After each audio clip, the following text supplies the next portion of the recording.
Here comes Joe and Rosie cruising down the boardwalk at the Chocolay Bayou Preserve.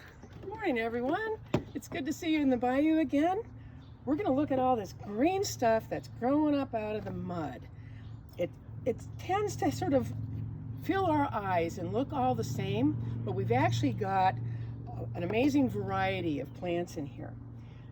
A lot of times you see this kind of leaf and you think grass, which is reasonable because grass is characterized by a linear leaf, kind of a long leaf with veins that are parallel.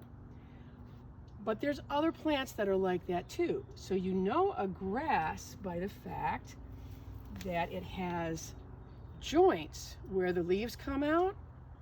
So us of a certain generation think of grass has joints as being kind of cute and memorable. But the other way is if you cut it, probably have to come close, cut it between the joints, you can see that it's round and hollow.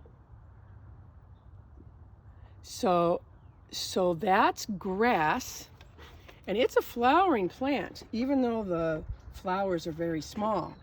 The other flowering plant that looks very similar has long linear leaves with parallel veins.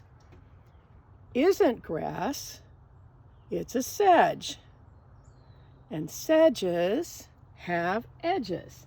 So if you cut the sedge stem, you can see that it's solid and looks triangular. When you feel it or roll it in your fingers, you can feel those edges. For some sedges, they feel almost like they could give you a paper cut.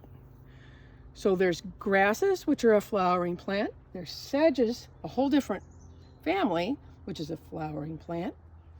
But the other thing we see a lot of here in the bayou is this, that looks a lot like, you think linear, right? Long leaves. But this is a much older plant. This is an equisetum, and that means horsetail, actually. Equa is horse, sedum is tail. And you can see how it might remind you of a horsetail. This is not a flowering plant. This is much older. This is the only genus left of this family that of a family that dominated the Paleozoic and had some plants 30 feet high. They were like a forest. This has spores rather than flowers, and if you rub it together, you can feel it's got silica in it, and people have used it for scrubbing pots.